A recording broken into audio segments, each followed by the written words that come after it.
En ocasiones pareciera que la vida te detiene. Sin embargo, cuando miras al frente, te das cuenta que siempre hay mujeres dispuestas a darte la mano, que te ayudan y acompañan a seguir adelante. Mira al frente y cuando estés lista se abrirán para ti un abanico de posibilidades. Aún con miedo, sigue avanzando. Siempre hay posibilidades. Bienvenida. Hola, soy Lola Blancas y miro el mundo de color violeta. Y me paro todos los días por el empoderamiento de las mujeres. Hola, soy Araceli López Nava y mi pasión es impulsar el liderazgo femenino. Y yo soy Sam y lo mío es revolucionar el amor. Y juntas vamos a acompañarte a descubrir tus posibilidades. Hola, buenas tardes a todas y a todos. Nuevamente estamos en un programa más de posibilidades. Este episodio se graba en medio de un momento doloroso para México, para las mujeres de México, por la situación tan difícil que estamos viviendo el día sábado 23 de abril del 2022. La realidad de todos los feminicidios, desapariciones de mujeres nos está golpeando el alma, golpeando las entrañas de todas las mujeres. La situación que vive México, el hartazgo, el dolor, la ira que vivimos las mujeres en este momento, la inseguridad, el miedo con el que transitamos por las calles, nos deja ver la omisión y la falta de visión con perspectiva de género para poderla evitar. El hecho de este feminicidio de Bani en Nuevo León me deja ver que en esta búsqueda de 13 días se encontraron 6 cuerpos más de mujeres jóvenes adolescentes y que en Nuevo León únicamente hay más de 220 desaparecidas de enero a marzo. Se extiende a todo lo que está pasando a nivel nacional, que son más de 600 mujeres muertas por feminicidio en México. 12 mujeres fallecen diariamente, no fallecen, las asesinan, las matan por el simple hecho de ser mujeres. Y con este dolor y esta furia que está contenida y que decimos qué vamos a hacer, estamos buscando grabar este podcast para visibilizar otro tipo de violencia que también estamos sufriendo las mujeres y que se está tomando como víctima a los niños y las niñas en espacios familiares violentos. Estaremos hablando hoy de violencia vicaria. Este tema es un tema bastante doloroso también y que se está visibilizando en México apenas precisamente porque se busca regularizar y reconocer esta violencia vicaria. Anteriormente se mencionaba que era el síndrome de alienación parental, pero hoy tenemos que ponerle un nombre diferente, un nombre y estructurar unas leyes también que puedan regularlo, que puedan detenerlo, porque está afectando muchísimo a las mujeres, a los niños y a las niñas. Esta violencia vicaria es una figura que actualmente solo está reconocida en España y que se plantea en México pueda ser el segundo país en reconocerse como una medida de protección, al ser esta una forma de violencia de género que daña tremendamente a las mujeres, niñas y niños.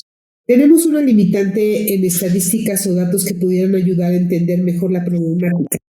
Sin embargo, sabemos que hay un registro de 205 casos, con lo que se creó la primera encuesta nacional acerca de violencia vicaria en México, realizada por la agencia Altermin a petición del Frente Nacional contra la Violencia Vicaria, y de las cuales vamos a compartir algunos datos. El 80% de las mujeres encuestadas fueron separadas de sus hijos de manera inesperada. 9 de cada 10 agresores cuenta con formas de bloquear los procesos legales de la víctima y o recursos que favorecen los fallos a su favor. El 21% tiene algún cargo público. El 50% hace uso del tráfico de influencias. El 72% alarga el proceso legal a través de los juzgados y el 82% ejerce su poder económico. Y yo agregaría aquí ejerce su poder emocional, porque detiene las acciones de las mujeres, porque muchas veces las mujeres decidimos no actuar, nos paraliza el hecho de saber que no podemos proteger a nuestros hijos e hijas ante semejante agresor. Y entonces dejamos de actuar, buscamos otras formas, pensamos que se va a detener o minimizamos estas acciones que el violentador hace porque no sabemos cómo actuar. Entonces creo que es importante visibilizar este poder emocional y creemos las mujeres que por amor debemos detenernos, por amor a nuestros hijos e hijas. Y no es así, es al revés. Por amor necesitamos actuar, porque si no lo hacemos, dejamos a nuestros hijos e hijas expuestas incluso a una violación, a una muerte por parte del agresor. Esto lo quiero resaltar mucho porque así lo vivimos las mujeres. La Comisión Nacional de los Derechos Humanos ha reconocido esta violencia, de la que tiene al menos 150 casos denunciados en México, principalmente de aquellos en los que tiene que ver con la sustracción de menores del seno materno y que es provocada por los padres de los hijos e hijas cuando existe el caso del término de una relación con una denuncia de violencia en su contra. En una revisión de la Comisión Nacional de Derechos Humanos detectó un patrón de violaciones frecuentes a los derechos de las mujeres y de los hijos e hijas, entre ellos la separación forzada, la sustracción ilícita de los hijos e hijas, la suspensión de audiencias sin justificación suficiente, la solicitud de dádivas para llevar a cabo diligencias de notificación, la dilación injustificada de procesos de guardia, custodia y alimentos, el inicio y trámite de carpetas de investigación en su contra y su judicialización sin pruebas suficientes. Lo cual nos refleja también la complicidad del Estado y la complicidad de los ministerios públicos y de todas las personas que se encargan de procurar la justicia y el acceso a la justicia a las mujeres en México y a los niños y las niñas, y los dejan en un estado de desprotección total ante semejantes conductas que lo único que están buscando es seguir fomentando la violencia que se da a las mujeres a través de este sistema patriarcal. Está con nosotros, como siempre, Samantha y también la licenciada Estefanía Arriaga Casillas, que es directora del área legal de Casa Gaviota y es licenciada en Derecho y Economía. Querida Fanny, es un gusto estar contigo en este tema tan complicado, tan difícil, en este contexto histórico nacional en donde México y las mujeres de México estamos en duelo total. Hola, buenas tardes, Lolita, buenas tardes, Sam. Pues es un día triste para estar aquí, pero también es un día importante en el que no tenemos que callarnos, sino tenemos que alzar la voz y visibilizar todas las formas de violencia que estamos viviendo las mujeres en nuestro país para arrebatarle al Estado todas las medidas de protección que necesitamos y que tenemos que tener nosotras para hacerle frente a este sistema de opresión que tenemos históricamente. Hola Fanny, la verdad es que qué gusto que estés aquí. Creo que yo no puedo no dejar de mencionar el luto en el que estamos hoy. Creo que es un día doloroso para México, ¿no? No solo por ella, sino por todas.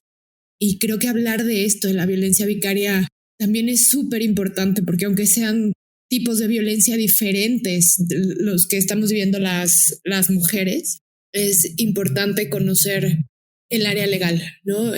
Para cómo vamos a defendernos si no conocemos nuestros derechos, ¿no? Y bueno, pues gracias por estar aquí. Por favor, ilústranos para los que no sabemos qué es la violencia vicaria, ¿no? La violencia vicaria también es conocida como una violencia instrumental, ya que no se efectúa directamente hacia la víctima, sino que se utilizan terceros para generar daño o sufrimiento a la víctima o a la receptora de violencia.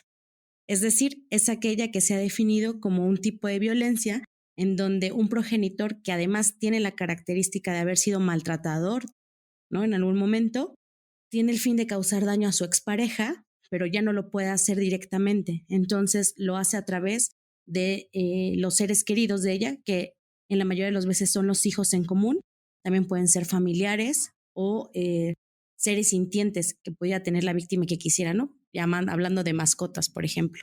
pero en la mayoría de las ocasiones es a través de los hijos. ¿Y qué pasa con esto? Yo diría personalmente que la violencia vicaria es una nueva modalidad y continuación de la violencia familiar, porque es el antesala. En realidad, es muy probable que si viviste violencia familiar, una vez que te separes o intentes romper el ciclo de violencia, vayas a ser expuesta a esta nueva modalidad que muchas veces es más grave en las repercusiones psicoemocionales que tiene una víctima.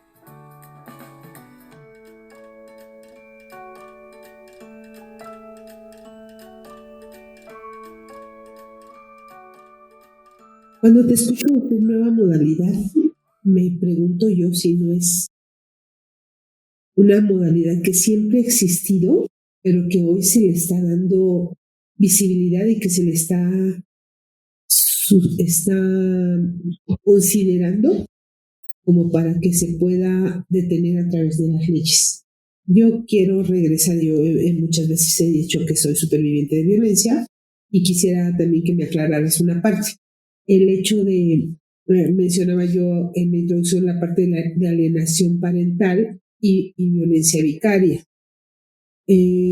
Para preparar este programa, dije, ¿qué es alienación parental o violencia vicaria? Y entonces me puse a buscar información a través de los medios y eso que había sobre eso, y me encontré unos videos escalofriantes, sobre todo de España, como muy bien lo dices, que llega hasta el asesinato de niños y niñas. Y me regreso a la parte personal en donde hablo de la alienación parental, en donde yo pensaba que era eso, pero dije, bueno, creo que yo estuve a punto de viví, no me percibí que en ese momento también estaba mis hijos viviendo y yo esa violencia vicaria, ¿no? Entonces, más bien creo que no es una nueva modalidad, sino es visibilizar algo que estuvo escondido en la sociedad durante tantos años y que yo me acuerdo cuando inicié mi proceso, me platicó mi terapeuta que una vez ella atendió a una persona que el señor le desapareció a los hijos y los dejó de ver muchísimos años cuando eran pequeños. Y ella los buscó afanosamente, o sea, se dedicó a buscar a sus hijos ella en esta violencia emocional, psicológica, económica, de todo tipo, que van más allá de tu propia persona, y que el Señor ni siquiera fue para quedárselos, no fue por un acto de amor. Los llevó a un lugar, los regaló, los cedió, o sea, en la ínfima pobreza vivieron esos niños hasta como 15, 20 años después que encontraron a su madre. Entonces dices, y eso en el menor de los casos, porque no los mató, ¿no? Entonces, ¿me podrías explicar la diferencia entre alienación parental y violencia vicaria? ¿La hay o es una continuación? Claro, mira, para hacer una diferenciación quisiera como contextualizar justo cuando surge la violencia vicaria y nos vamos al tema de alienación parental. El concepto formal de violencia vicaria surge en dos sentidos. De manera teórica, el concepto lo acuña una psicóloga clínica de la nacionalidad argentina, aunque todo su trabajo lo hace en España y de hecho por eso tiene repercusión en España, que es Sandra Bácaro, en el 2012, que tiene trabajo justo con menores de edad que se ven envueltos en conflictos con sus progenitores donde hay disputas en la guarda custodia justo. Pero al mismo tiempo se está gestando un conflicto que toma revuelo en todo el Estado español, que inició a finales de los 90 a inicios del 2003, en donde una mujer de nombre Ángela González denunció incluso 30 veces, se dice, en 30 ocasiones denunció que su expareja estaba poniendo en riesgo su vida y la de su pequeña, y las autoridades no hicieron mayor caso en el asunto. Le decían pues que estaba exagerando, que era el padre de la menor, que ella más bien estaba buscando una vendetta o tenía un resentimiento hacia su expareja, y en el 2003 terminó asesinando a su hija, ¿no? El padre. Entonces es ahí donde Ángela empieza una lucha en todas las instancias del Estado español para buscar justicia y hasta que llega este asunto a la CEDAW, al Comité de las Naciones Unidas para erradicar todas las formas de discriminación contra las mujeres, donde la CEDAW lo investiga, le pone justo la mirada que no se le había puesto, que es la de la perspectiva de género, y condena al Estado español por la responsabilidad de la negligencia, es decir, que Ángela y su hija fueron víctimas de una forma de discriminación cruel que causó justo la muerte de su hija. Esa sentencia se da en el 2014. Entonces, tenemos los estudios de esta psicóloga en el 2012, tenemos esta sentencia en el 2014 y justo en el 2013 se empiezan a dar también algunas bases de datos en el Estado español sobre las infancias que mueren a manos de alguno de sus progenitores. Y hasta en ese momento se contabilizaban 41 menores de edad, de los cuales 37 habían sido asesinados por su padre biológico, es decir, el 90% de estos menores fueron asesinados por su papá. Es a partir de ahí que se regula esta figura, que ya no solo tiene una repercusión en la materia de la psicología, sino que tiene una repercusión legal. Mientras que el síndrome de alienación parental, bueno, también nace desde del área de la psicología clínica, con un estadounidense que se llama Richard Gardner en 1985, quien lo que dice es que a través de estar también trabajando con menores de edad que estaban en medio de juicios en materia familiar también por disputas y pugnas de la guarda-custodia, se da cuenta que hay una serie o un cuadro clínico particular en los menores, que es el rechazo hacia alguno de los progenitores o de sus padres, y que en la mayoría de las ocasiones también había una interferencia para continuar el vínculo paterno-filial, y que era la madre la que lo propiciaba. Es decir, lo que dice Richard Gardner es que son las mujeres en la mayoría de las ocasiones quienes separan o quienes interfieren para que el vínculo entre los menores y sus progenitores se den, y que quienes usualmente padecen este cuadro pues son los padres. Entonces aquí viene la primera diferencia. El síndrome de alienación parental lo que plantea es que las mujeres son las que generan este cuadro, que son las que interfieren en el vínculo entre los menores y sus progenitores, mientras que la violencia vicaria lo que está planteando es que es una forma o una modalidad de violencia de género, que son las mujeres quienes lo padecen, y que son justo los hombres que tienen sobre todo un antecedente de haber generado violencia familiar anteriormente, quienes lo hacen para generar un daño a través de sus hijos porque ya no tienen al alcance a su expareja. Entonces, ahí viene la primera diferencia. La segunda diferencia es que Richard Gardner lo que plantea en sus artículos, y cuando se vuelve una figura jurídica en México, porque incluso llegó a reconocerse en el Código Civil entonces del Distrito Federal, era que un elemento para saber que alguien estaba viviendo interferencia parental, que así le llamaban, porque el síndrome de alienación parental es en materia de psicología. La figura jurídica era interferencia parental.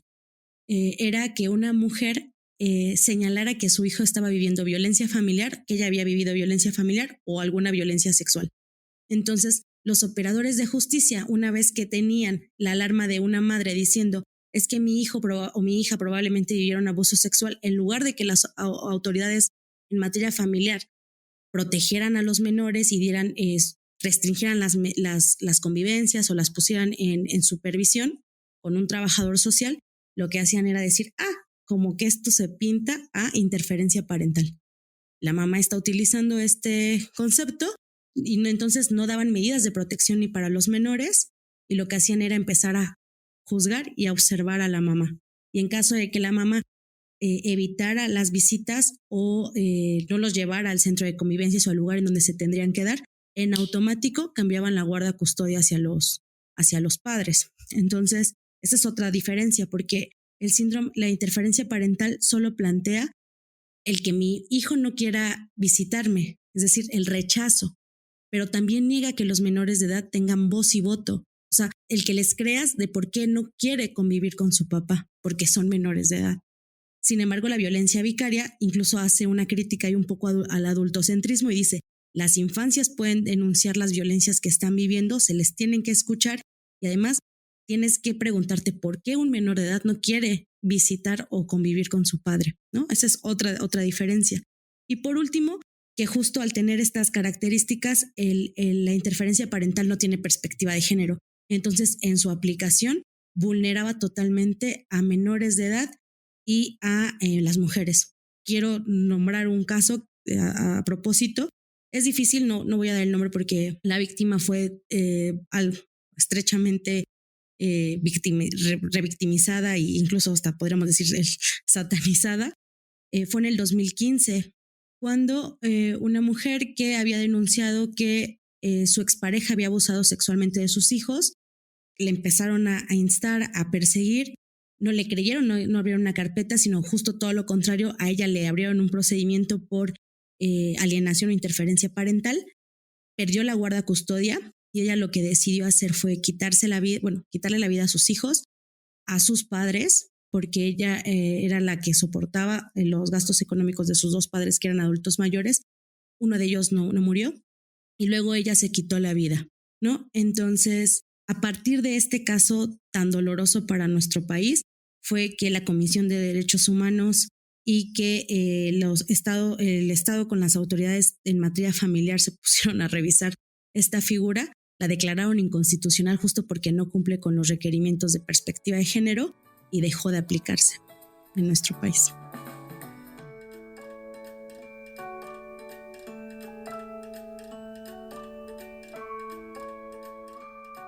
Oye, Fanny, esto que estás diciendo es brutal. Es muy duro lo que viven las mujeres y lo que viven las infancias, ¿no? Que no tienen, que para ellos alguien tiene que pagarla, ¿no? Entonces, ¿cómo identificamos la violencia vicaria? Cosas que tenemos que tener como muy en cuenta, muy presentes todas las mujeres que crean, porque a lo mejor no están seguras que la están viviendo, ¿no? Porque a veces nos educan a ser culpígenas, nos educan a que somos buenas, sumisas y devotas, ¿no? Y entonces no podemos identificarlo, pero tenemos esa duda. ¿Cuáles son los puntos más importantes que nos podrías mencionar? De hecho, las compañeras españolas, que son las pioneras en este tema, han creado una escala de medición que se llama el vicariómetro, así como aquí tenemos el violentómetro, tienen el vicariómetro, que va de menos a más. Y yo voy a hablar de algunos puntos, ¿no? El primero es justo, puede darse antes de que una mujer decida romper el ciclo de violencia o separarse de su expareja y empiezan las amenazas. Si tú me dejas, yo me voy a llevar a los niños y nunca los vas a volver a ver. O antes de que se decida separar la mujer, hay una constante de negligencia del padre hacia los menores, abandono, que no cumple con las obligaciones, ya ni siquiera digo materiales, ¿no? Incluso las afectivas hacia las infancias. Ese es el primer foco que tal vez no nos va a sonar, porque está tan naturalizado y es tan constante la violencia familiar en nuestro país que tal vez muchas de nosotras y nuestras conocidas lo están viendo, pero si tú conoces a alguien que está pasando esto, tal vez es muy probable que vaya a empezar a vivir violencia vicaria. Ese es como el primero. Lo segundo es que también puede darse también cuando ya terminó la relación o antes de terminar la relación, que es una constante de manipulación y de envenenamiento en los recuerdos, pensamientos y acciones hacia los menores de edad. Ejemplo, ¿no? Oye, ¿te acuerdas, hijo, que yo no fui? ¿Te acuerdas que fue tu mamá la que me hizo enojar? ¿Te acuerdas que tu mamá fue la que nos dejó? Aunque no sucediera así, hay como una constante reiteración hacia las infancias para distorsionar la situación o la realidad de las acciones que sucedieron o de sus pensamientos. O incluso hablarle mal, ¿no? Es que tu mamá no nos quiere, le importa más el trabajo, por eso se va. Ese es otro elemento. El tercero es que justo hay un proceso de violencia psicoemocional constante después de la separación hacia la expareja. Es que tú tienes la culpa de que esté pasando esto, de que nuestros niños estén mal, de que vayan mal en la escuela, una constante de culpa, ¿no? Como tú lo mencionabas, Sam. Lo siguiente puede ser justo la violencia física, psicoemocional, sexual hacia menores de edad. Ya cuando estén separados, que los menores lo mencionen cuando ya hay visitas, por así mencionarlo. Otro elemento es que exista una anulación o negación de la figura materna, que puede ser empezándose con los comentarios como lo mencionábamos, pero incluso si los padres son los que se llevan a los menores, el no permitir como las visitas o la convivencia entre la madre, y entonces se anula y se niega. No, tu mamá ya no está, tu mamá se fue, tu mamá te dejó, desaparece la figura materna. El siguiente elemento es la instrumentación de los hijos para que tomen decisiones que no les corresponden a través de la victimización. Aquí se parece un poco y tal vez por eso se confunde con el tema de la alienación parental o la interferencia parental, porque mientras que la alienación parental planteaba que había una invención de delitos hacia los padres para evitar como el vínculo, lo que sí sucede y que está documentado en los casos que ya nos comentaba Lolita en la encuesta nacional, es que muchos de los asuntos de violencia vicaria inician, los maltratadores inician procesos judiciales por el delito, sobre todo de violencia familiar, en contra de las madres de los menores, y justo como se niega o se rompe el vínculo materno-filial, primero se envenenan los pensamientos y las acciones o los recuerdos de los menores. Y segundo, es que actualmente en el proceso judicial de violencia familiar basta con que exista una afectación psicoemocional para acreditar la violencia y se pueda judicializar una carpeta. Eso está bien. Sin embargo, en este punto concreto, pues claro que una infancia va a salir con afectación psicoemocional si tú le rompes el vínculo materno-filial. Y claro que en las pruebas proyectivas va a salir que es por parte de la figura materna porque se rompió el vínculo. Más bien, creo que no están siendo suficientes los enfoques y las pruebas que se están haciendo en materia psicoemocional para evaluar si es por una violencia que estén generando, en este caso, la mamá, o si es en realidad porque se rompió el vínculo materno-filial. Pero el asunto es que se crean estas carpetas y no solo se crean, sino que se judicializan, y hay mujeres que están a punto de que están en una audiencia y les dicen o nos das la guarda custodia o nosotros seguimos con el proceso y tú te vas a ir a prisión. O aunque no te vayas a prisión y repares el daño, porque el delito de violencia familiar, por ejemplo, no es grave, es una causal para perder la guardia custodia, incluso la patria potestad de tus hijos. Entonces te dan por los dos lados.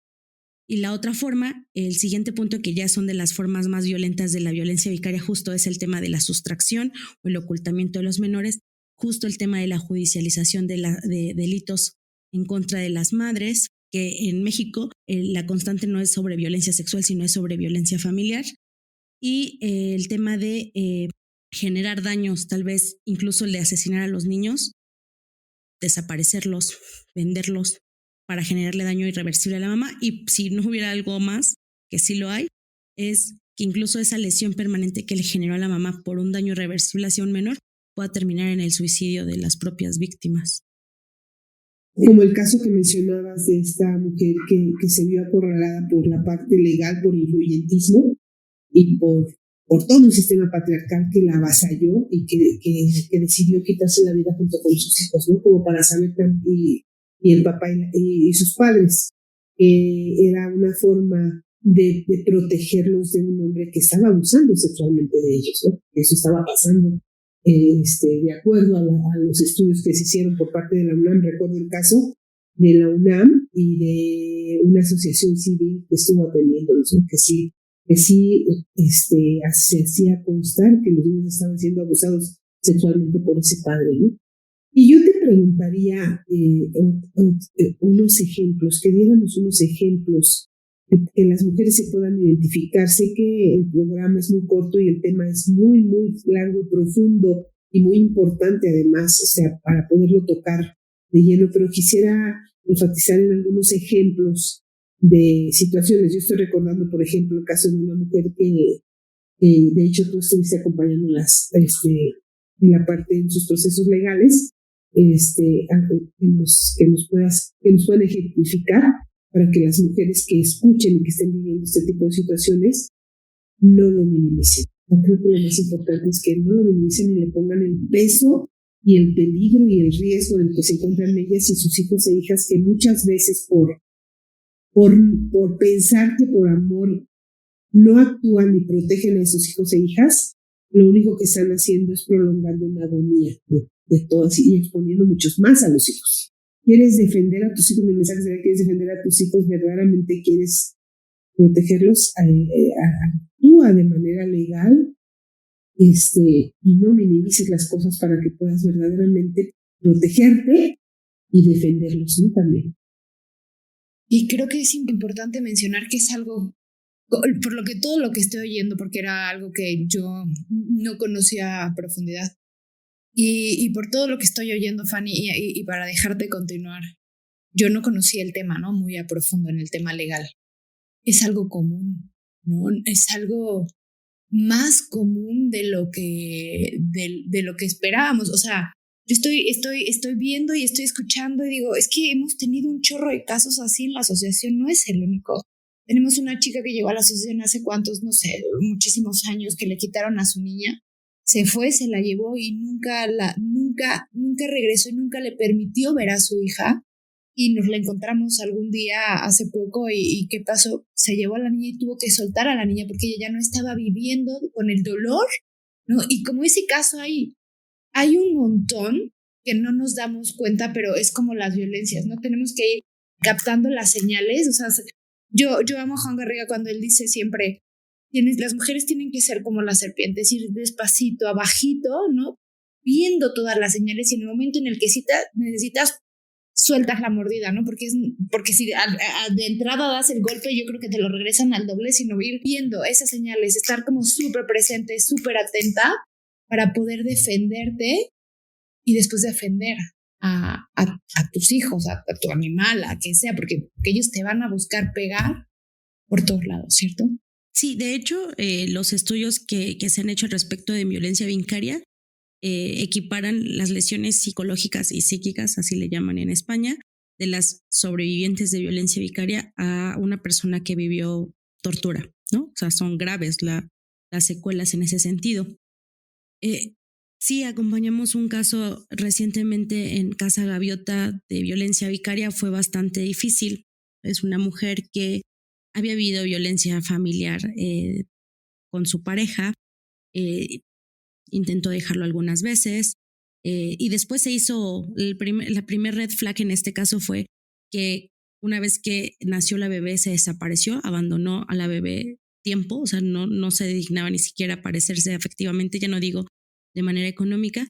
Después regresa justo cuando se entera que la expareja empieza a reanudar una vida emocional y afectiva con otra persona.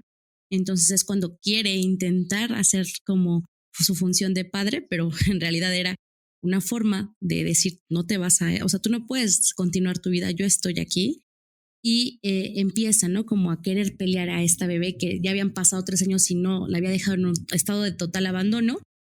Y en alguna ocasión, quien confabula con él, con este agresor, es su propia red, apoyo de él, que es su madre, y le piden una convivencia a la mamá para irse de vacaciones. La mamá accede porque confiaba en la abuela paterna, por así llamarlo, y jamás regresan a la menor, ¿no? O sea, ya nunca la regresaron.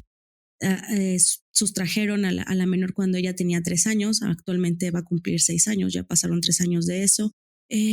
La mamá sabe en dónde está, sin embargo ha sido imposible que pueda incluso tener una visita presencial con ella. Primero se atravesó la pandemia, cerraron los juzgados y se hizo de todo, ¿no? Y después lo único que obtuvimos de los juzgados familiares fueron visitas online, o sea, una llamada de 1 hora, un día sí y un día no, en donde tampoco él las cumplía. Lo que hacía era ponerse al lado de la menor y entonces la menor decía, es que yo no quiero hablar contigo, le decía a su mamá, ¿no? Pero al lado estaba el papá y le colgaba a ella, a la mamá. O pasaban 10 intentos de llamadas y no contestaba. Y entonces él mensajeaba a su expareja y le decía, ¿sabes qué? Es que no quiero hablar contigo. Pero entonces cuando tuvimos una audiencia, porque logramos 2 audiencias, que fue una presentación con la menor, que es la audiencia con la presentación del menor, es donde se le da voz y se escucha a los menores. Era impactante porque la menor tenía miedo cuando llegaron sus abuelos, ¿no? Sus abuelos maternos llorando. O sea, no tenía miedo, estaba llorando, pero estaba abrazando a su papá y no quería voltear a ningún lado. Y si le preguntaba algo el juez, se agachaba y primero volteaba a ver a su papá y después hablaba. Entonces era muy claro que había un miedo latente hacia la figura del papá, ¿no? Y que era una pequeña que no podía tampoco hablar porque al final de cuentas se le iba a llevar él, ¿no?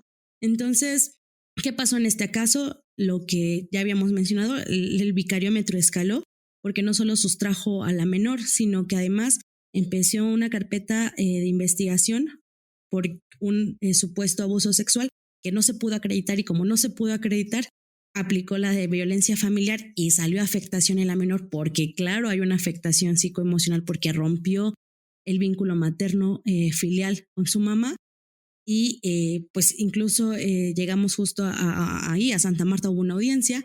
Afortunadamente el juez de control lo que le dijo a la usuaria la usuaria fue franca y le dijo, los abogados me están extorsionando a nosotras. Nos hablaron los abogados y nos dijeron, nos dan la guarda custodia y nosotros suspendemos la judicialización de la carpeta. Nosotras evidentemente nos negamos. La usuaria lo que hizo fue decirle al juez de control esta situación y el juez de control lo que dijo fue, qué bueno que me lo haces saber. Yo le sugiero que inicie un procedimiento legal contra esos abogados porque están extorsionándole. Y yo voy a hacer todo lo posible para ver si estuvo bien actuada la carpeta con el Ministerio Público. Lo que pasó también fue que se inició un proceso de incompetencia en materia familiar y se lo llevaron a Oaxaca. Ahí hubieron omisiones porque al final de cuentas no se juzgó, la sala familiar no juzgó con perspectiva de género. Entonces ese es otro problema que tenemos, ¿no? Que para que una mujer que está viviendo violencia vicaria, al parecer, un requisito tiene que ser que tiene que tener muchos recursos, porque aquí para este proceso ya estamos hablando no solamente de un proceso legal en materia familiar, fue un proceso también que tenía que haber llevado en la segunda instancia, que es en apelaciones entre una sala, la defensa que tuvo que tener en materia penal por la judicialización de violencia familiar y después para llevarse a un amparo. Entonces, una víctima parece que tiene que tener mucho dinero para poder defender su derecho a estar con sus hijos.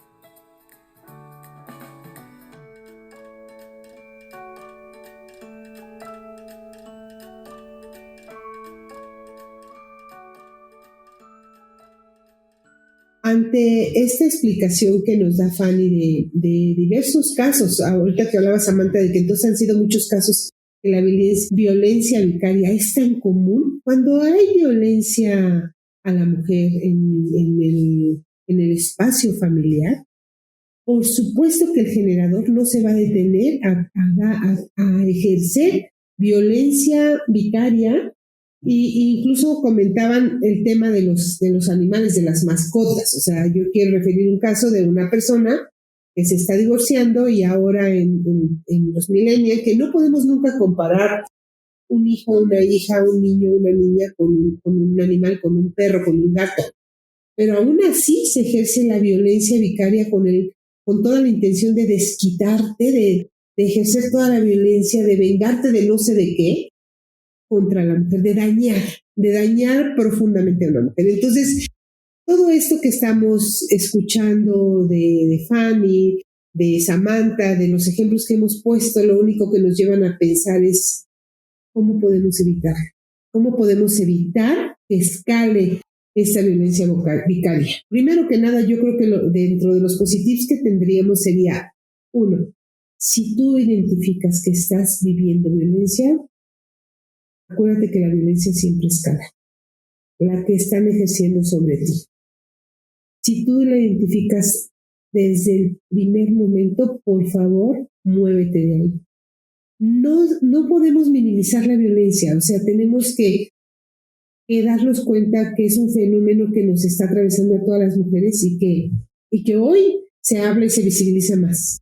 Y que esta violencia vicaria, si está sucediéndote a ti como mujer y cada vez ha ido escalando, deténla ya, porque si tienes hijos, hijas o algo que te pueda dañar, lo van a hacer, lo van a dañar. En esta parte yo estoy escuchándolas y digo, wow, o sea, la violencia vicaria se da hasta la parte patrimonial también. Bueno, el tema es bastante difícil, como hablábamos al inicio, el contexto histórico, sociocultural de este momento que está pasando en México, tan grave para las mujeres, tan difícil, en la falta de acceso a la justicia, una justicia verdadera, y con este tema de violencia vicaria, que es otra forma de violencia que daña profundamente a las mujeres, a los niños y a las niñas, me parece que es importante pensar que no todo es oscuro. O sea, tenemos que las mujeres tenemos que seguir unidas y hacer todo este proceso sororo que hemos hecho a lo largo de la historia para, visibilizar esas violencias vicarias, identificarlas, como ya lo expresó Fanny, expresar algunos elementos importantes para que podamos detectar la violencia vicaria, y esta es una primera posibilidad de cambiar nuestra historia. El poderle poner nombre, el poder estar buscando esta regulación de las leyes, estos conceptos y cómo se da la violencia, ya es una posibilidad para las mujeres para identificarla y no vivirla, porque lo que decía Fanny de esta nueva modalidad no es una nueva modalidad de violencia, es una violencia que ha existido a lo largo de la historia y que hoy estamos poniéndole un nombre y apellido. Y que hoy estamos luchando muchas feministas porque se pueda regular como ley y que podamos distinguir lo que es desde un síndrome de indefensión aprendida, que era un concepto que no tenía perspectiva de género, y hoy poderle poner el nombre de violencia vicaria es una posibilidad para todas. Los elementos que da Fanny es precisamente para que puedas identificarla y si la estás viviendo, como decía hace un momento, por favor no la minimices. Dentro de los positives es precisamente eso, no minimices esa violencia, ponle nombre, ponle ese apellido y por favor, por amor a tus hijos e hija, muévete de ahí. Por amor a ti misma, ¿no? En donde te puedas quitar esa culpa de decir, es que si me muevo les puede pasar algo. No, es que si no te mueves les va a pasar algo. Entonces yo creo que es bien importante que como positives y posibilidades que estamos planteando aquí expresamente esta visibilización es parte de esas posibilidades. Y no sé, Samantha y Fanny, si quisieran agregar alguna otra. Yo al final voy a agregar algo que para mí ha sido muy importante para visibilizar y para salir de esas violencias. Sí, claro, Lolita, lo que yo propondría como algunos tips, bueno, sería fabuloso que ya pudiéramos tener en México una realidad, una regulación de la violencia vicaria, que actualmente se está pensando en que esté reconocida como una forma o una modalidad de violencia en la ley de acceso a las mujeres a una libre de violencia y que además estén estas figuras tanto en los códigos penales como en el Código Civil, ¿no? Pensando en que tenga una repercusión en el tema de la guarda-custodia y con esto evitar la legitimación de la violencia institucional, que muchas veces es la que termina de consumar la violencia vicaria, es decir, que vuelve realidad la sustracción de menores y la ruptura del vínculo entre madres y sus crías. Ahora, un tip en lo que no tenemos regulada la violencia vicaria, ¿qué podemos hacer? Lo primero es que si nosotras estamos identificando que vivimos alguna forma de violencia familiar y queremos ya romper este ciclo, tenemos que dar el paso y lo primero que tenemos que hacer es levantar una denuncia. A veces se piensa que es engorroso, que nos vamos a tardar horas, pero es importantísimo dejar un acta y una evidencia de que vivimos violencia familiar, porque si tú estás viviendo violencia familiar, es muy probable que después estés viviendo violencia vicaria. Entonces es levantar la denuncia y cuando inicies un procedimiento en materia familiar, lo que hagas es dar visto de esta constancia o de este antecedente de violencia familiar y solicitar que las visitas con el padre de tus hijos sean supervisadas en un centro de convivencias con un trabajador social o sean restringidas por el antecedente de violencia familiar. Sobre todo si hay violencia familiar directa hacia los menores, se pueden restringir las visitas. Si no hay una violencia directa hacia menores, sino fue solamente hacia ti, que me estás escuchando, entonces tal vez no se pueden restringir, pero sí se pueden limitar para que sean supervisadas y sea pues menos difícil para ti pensar que él se los puede llevar. Ahora, tengo que ser franca. Actualmente el derecho familiar mexicano está pensado en regresar las cosas a lo natural, por así decirlo, es decir, a que pueda convivir libremente con sus padres. Y aquí viene otra premisa que tiene el tema de la violencia vicaria. Un agresor no puede ser buen padre, ¿no? Y entonces, ¿qué es lo que podríamos plantear aquí? El derecho familiar mexicano lo que va a plantear es que te va a dar las visitas supervisadas y en algún momento se las va a quitar, o sea, las va a regresar a lo normal, por así decirlo, a las libres convivencias. ¿Qué puedes hacer ahí si todavía en su momento no está regularizado el tema de la violencia vicaria y no se puede justo acreditar o refugiarte en este marco? Pues lo que se puede hacer es que cada vez que vaya a haber una convivencia o que venga el periodo de vacaciones y se lo tenga que llevar, porque si tú no cumples una orden judicial te pueden sancionar incluso cambiando la guardacustodia, puedes dejar en depósito judicial a tus menores, es decir, haces un trámite en el juzgado en depósito donde dejas en acta que esta persona se va a llevar a tus menores, pero los tiene que regresar. Y entonces si no los regresa, con tu antecedente de depósito judicial y tu antecedente de la denuncia de violencia familiar, puedes ahora sí levantar una denuncia por sustracción de menores. Es difícil, sí, pero son las vías que hasta ahora tenemos para evitar que se lleven a los menores.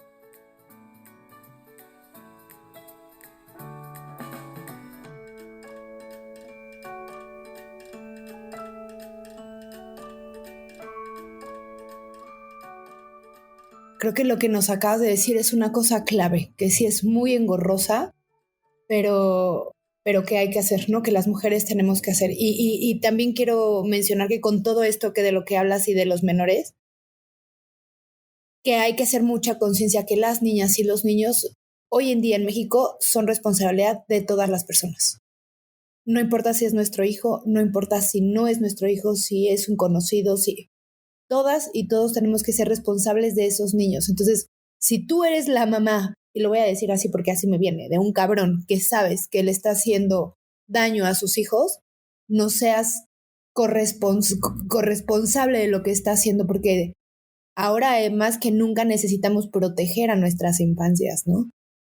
Otro tip que no quiero dejar pasar, Sam, y que es importante porque es un mito que tenemos las mujeres para no romper el ciclo de violencia, es que ellos amenazan: si te llevas a los niños y no me dejas verlos, yo te voy a denunciar, ¿no? Ellos no temen a la persecución porque se saben impunes, pero nosotras sí tenemos miedo. Y en ese sentido lo que quiero decir es, mientras no exista una orden judicial, no estás obligada a prestar o a que se lleven a tus hijos, ni los familiares, ni la expareja, y más si estás viviendo violencia familiar. Entonces el tip es, si tú estás viviendo violencia familiar y estás rompiendo este ciclo, no estás obligado a permitir que vea a tu agresor, tus hijos y mucho menos su familia, sobre todo cuando tienes una amenaza ya verbalizada de que se los va a llevar.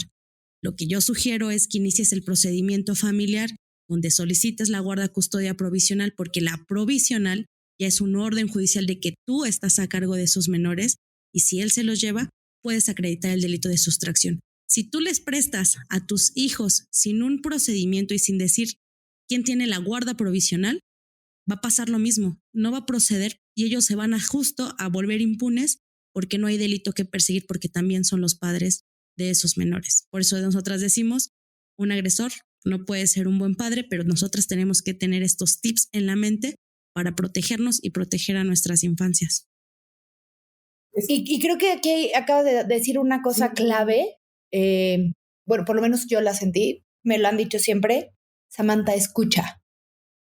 Todas las palabras que él te dice, a veces no las escuchamos y no las creemos y dices, me las voy a llevar, y entonces tú no lo escuchas, no estás poniendo atención, estás viviendo la violencia, pero no le pones énfasis a esas palabras, ¿no? Cuando dicen, a la próxima te voy a matar, créele que te va a matar, créele que se los va a llevar y créele que te va a dañar. O sea, porque estamos envueltas en la violencia y entonces no podemos ver más allá. Entonces es la importancia de escuchar todas esas palabras, todas esas señales que te dan para que podamos actuar y para que podamos defendernos y defender a nuestros seres queridos, ¿no?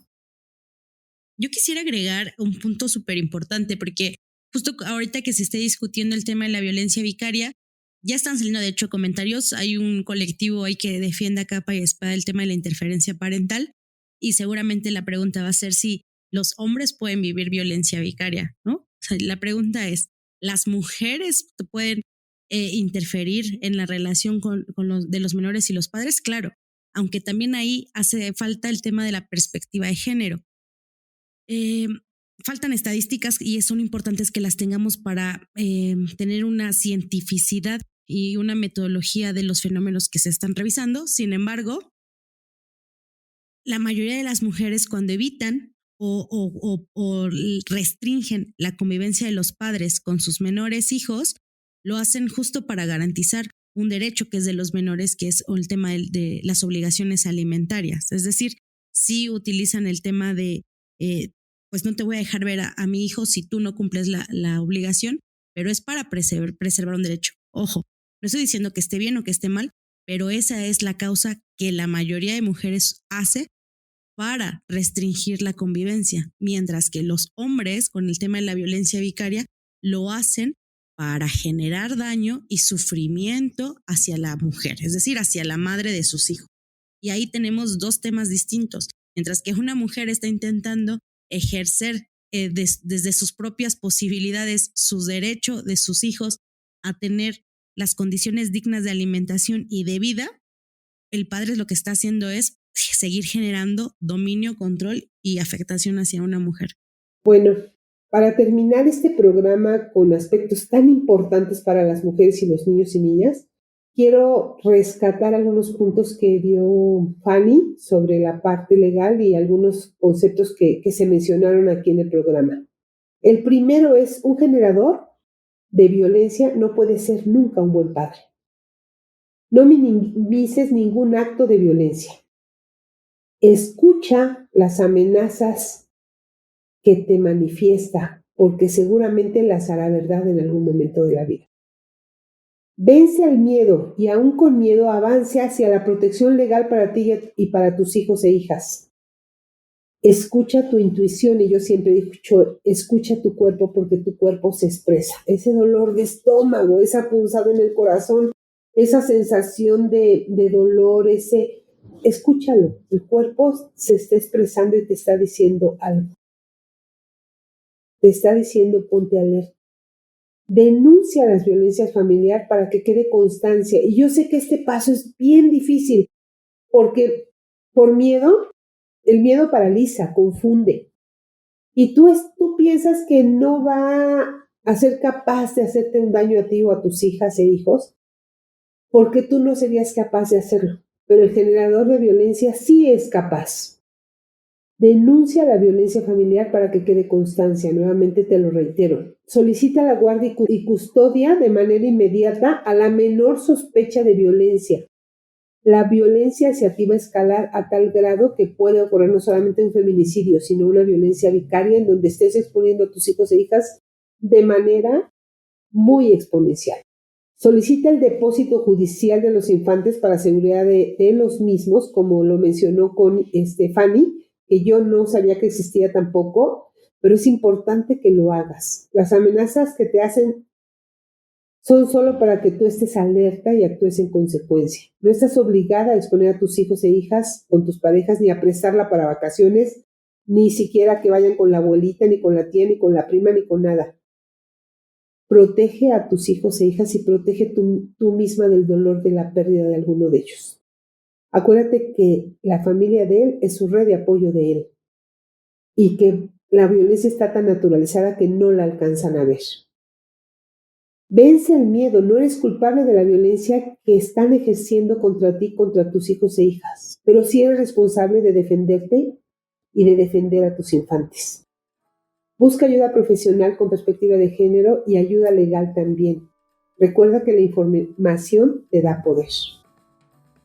Y con esto terminamos, y yo quiero expresarte que cuando una mujer no tiene confianza en sí misma y el miedo la paraliza, siempre hay algo más grande que tú que está en tu interior y que puedes apelar a esa parte del espíritu para decir: puedo avanzar.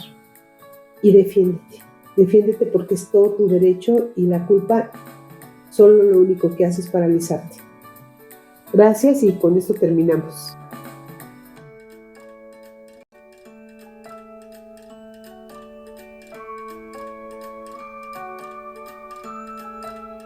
Por supuesto, los invitamos a que escuchen nuestro siguiente capítulo y que sigan nuestras redes sociales de Casa Gaviota. En Facebook, en Instagram y en Twitter estamos como Casa Gaviota. Y no se pierdan ninguno de los capítulos de Posibilidades, porque juntas encontraremos la forma de romper con todos esos estereotipos y con todos esos mitos con los que durante muchísimos años nos han tenido educadas. Vamos a aprender la forma de poner nuestra atención y nuestra intención en crear nuevas posibilidades.